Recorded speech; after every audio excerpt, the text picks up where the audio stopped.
What's up, everybody? Always good to see ya. So, let me talk about ASAP Rocky Hijack. I've been meaning to get to this for a minute. Shout out to those of y'all who were patient because I know y'all have asked me, yo, OG, what you think of the song? So, let me see here. Hijack, let's listen to a bit. Has a certain wistful. This is very Rocky, actually, all things considered, in a sense. Fuck your hoe, cause she like that. Yeah, bitch. Alright. I might wife Uh-huh. that. Niggas swear they pimpin' Scotty. This is okay. Okay. This is okay, right? I see that Hit Kid, because right away it's that sort of pretty Flacco 3-6 Mafia rhythm that Rocky is kind of has stayed on, right? Ever since Live Love ASAP, which, as many of you might know and I've talked about, I really don't like that he stayed in this pocket. Obviously, I love Pretty Flacco. I love that Memphis bounce. And I think that ASAP Rocky and Live Love ASAP did so much shit on that. Not just the Memphis shit. There was the Memphis shit, brand new guy. That trap shit. But there was the Clam Casino shit. That's like the newer boom bap type of style. And then there's the beautiful Lou Houston screwed new type of shit. So there was a lot of cool shit on there. And that's obviously why Live Love ASAP blew me the fuck away. Because I thought, oh my god, this guy is just, taking all these styles of rap and bringing them all the way back to New York. And he's exploring constantly. So obviously I expected that. And frankly, I feel like it didn't really happen on the subsequent releases. Which is why the song goes, well, yo, why are you stuck in ASAP, Live Love ASAP? Because Live Love ASAP was the peak. And since then, it had that formula of exploring different hip-hop styles in terms of the beats and the flavor hasn't really been there, unfortunately. So yes, while I do like the sort of the Pretty Flacco, I see the Hit Kid is doing this beat, which is nice, but the beat itself is okay. I don't think it's whack. It's not whack and it's not great. It's aight. Okay, it's aight. Which unfortunately means that if I heard this outside, I'm at a club, I'm at a bar, and they play it, I'm going to hum along with my rum and coke in hand. But I'm not going out of my way to listen to it. That's basically what I'm telling you when it comes to this song. It does have that sort of sweet, wistful vibe that I think a lot of ASAP records have, which is great. And I think that's what makes ASAP Rocky so dope in a lot of ways, because his stuff is pretty sad in a way when you listen to it. Even from Live Love ASAP, there was definitely that sad vibe, but it was done in this very sweet, kind of hopeful way. And when you mix those two things together, you make great shit. So it's almost like you're acknowledging the audience's right to feel sad and to feel bad about certain things, but then you're giving them hope for a new day and something beautiful to sort of relax and chill and think about. And that's powerful. We want to see that shit. So, I thought the song was aight. I didn't really love it. Obviously, lyrically, I've said this before about Rocky. He ain't really saying nothing. Fuck your hoe, cause she like that.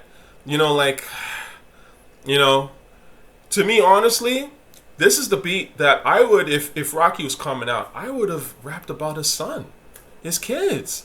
Like, he has a kid called Rizza or something like that. This is the kind of beat you do that, because it has that almost like photo album memories type of feel.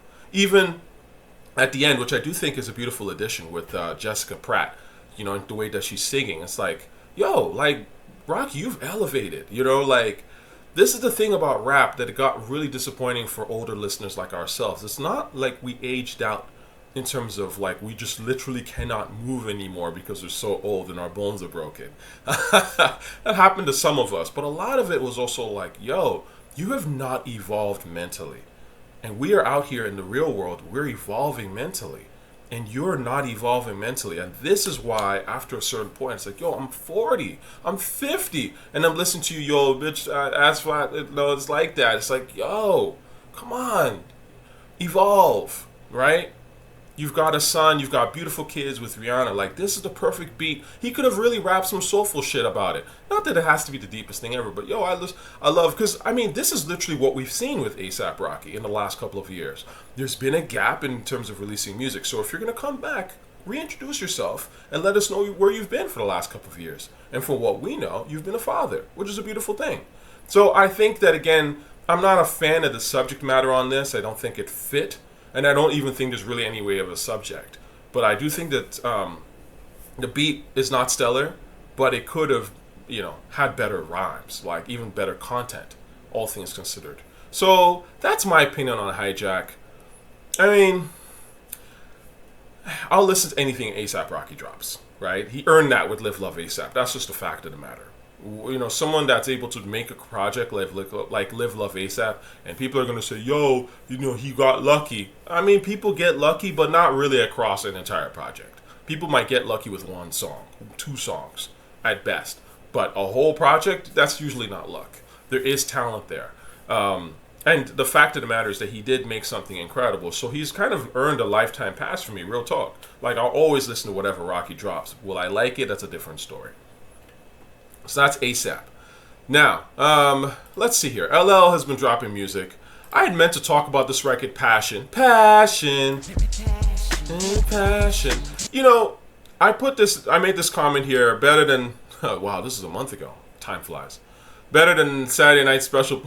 Still got a ways to go, but keep going, legend. Real shit. Like, I actually think that this was definitely better than that Saturday Night Special nonsense. Right? Now, I would say that it's not perfect. I think there are things missing in a way to me, honestly.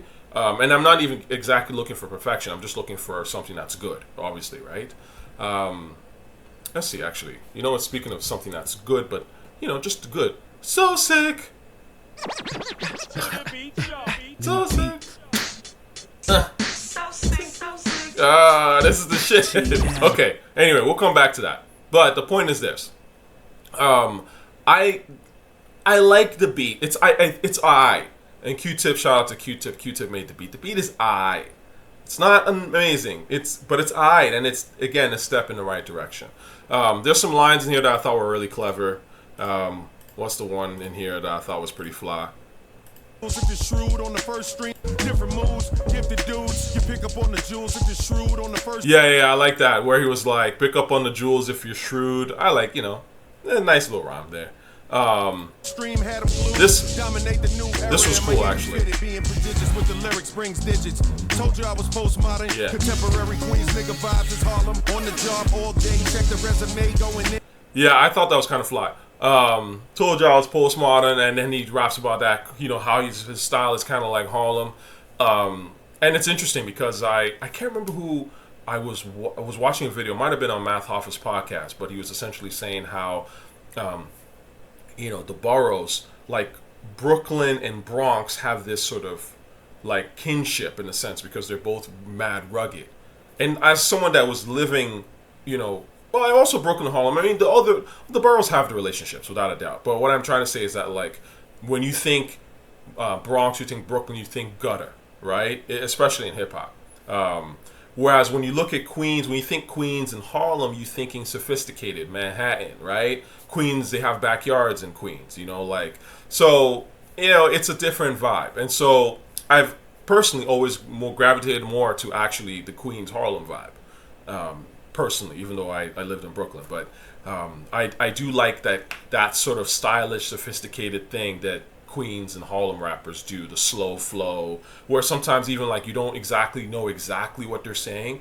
Like if you really listen to, because it's blunted. It's like if you really listen to like that Queen shit and Harlem, it's like sometimes you're like not even exactly sure what they're saying in a specific word, but it's the delivery is so fly and effortless and vibey that you're just like, it works. And I get the sense of what they're saying. Whereas in Brooklyn, it's very like, you know how the story goes. Now, I know that's Run DMC. But my point is that Brooklyn is very clear, right? Jay, when you notice how Jay spits, Jay is clear, right? MOP, clear, right? It's very like, That's Brooklyn, right? Probably Bronx is the same sort of thing, too. So anyways, my point is that I like that bar. It just spoke to me a bit. Now, there's a line in here he says about Scarface that I thought was kind of random. Excuses. Better be easy, I'm ruthless. Hella paper tigers, all toothless. Tony Montana blueprint is useless. Some people ignore facts. I love Scarface, but that nigga with the chainsaw fell on the mat. We just act like we don't see that. What? Yo, so this is that LL. Like LL has a habit of doing this. LL, what are you talking about, my dude? Pink cookies in the plastic bag, Saturday night special. What the fuck are you talking about? So and I said I would love. Maybe this one went over my head, but I was like, fell on the mat. So I was literally sitting there watching this shit over and over again, like the chainsaw dude fell on the mat. Like, what? When did he fall on the fucking mat? What is LL talking about? This was great. Oh, by the way, one of the greatest movies ever. You already know. It's funny, I see young kids walking around with Scarface t-shirts to this very day, all the time. It's a freaking phenomenal movie, man. So, like this part, right? Chainsaw guy, okay. Okay, so what? Is that what he's getting at? Okay, so... literally, I watched this a million times. So now, okay, in the top corner... let's see here. In the top corner here... Boom, that part. Okay, is that... That's random, LL. Okay, LL, I'll give you that. We act like we don't see that. I didn't see that. Like, I'm going to be honest with you. And I was watching this shit over and over again, LL, so you were right on this one. You're right on this one. But again, it's like, who gives a shit? What or maybe LL's just got super sharp eyes and he saw this literally like right away and it bothered him back in 83 when this movie came out or whatever, 82. But honestly, like, I'm not sure what LL's point is on that, but I'll give him that. Okay, I'm just seeing it. So he's right on that.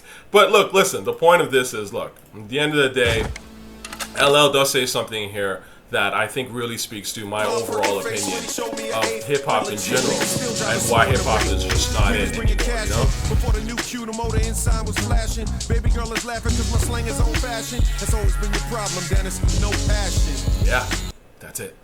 And that's why, honestly, like, you see me in the videos, like, when I'm doing I'm dancing, it's like, obviously I'm having a good time, like, I just do me. But also, I do try to show you that, look, listen, man, hip-hop is about passion, it's about movement, it's about, like, having fun, laughter, and intensity, and speaking your mind.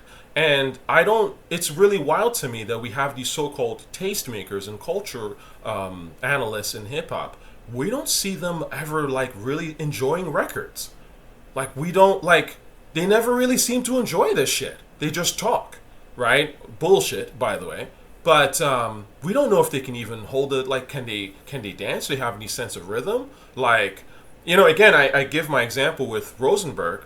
And I've seen Rosenberg in person, and I'm like, this dude doesn't seem like he even likes hip-hop. He makes money off hip-hop, but does he love it? Is it in his bones?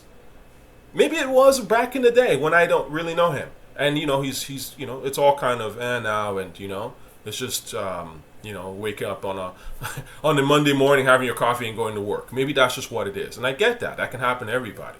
But my point is that if the culturists and the people making the music don't have no passion and aren't, really like, yo, I just made the greatest record ever, or I feel like I really want to say something, or I feel like I really want to make something that's going to wow people, then yeah, the culture is going to suffer for it, and it has suffered. And this is why I think that this is probably, of the songs that LL has released, this is probably the best one of the three that have videos. And it's true, it's passion. I wish the beat was a little bit better, because LL is spitting, and I think the vocals are still there, actually, for LL. But the beats, it's good, but it's not great. Like, this is one of those things where I feel like if Q-Tip had another ear in the studio, or somebody who could be like, yo, Tip, this is almost there. Like, this is almost there, but why not try this or something like that, And I would say this is the same problem, honestly, I have with the song Proclivities, which I think is actually pretty decent. It's okay, And again, this is better than Saturday Night Special. This is this is actually a step in the right direction, I would say, for LL.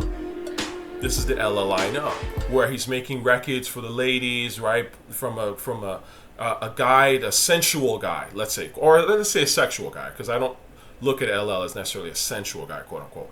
But a sexual black male who wants some sort of sexual favors or interest in a woman, and LL is able to do that in a way where he's aggressive enough for guys to like it, but he's not over the top aggressive where women be like, oh, turn off. And obviously it helps that LL Cool J is a handsome cat. He's in shape and everything, so women are more receptive. But my point is that this is actually a decent song, and I think even Saweetie is okay on it.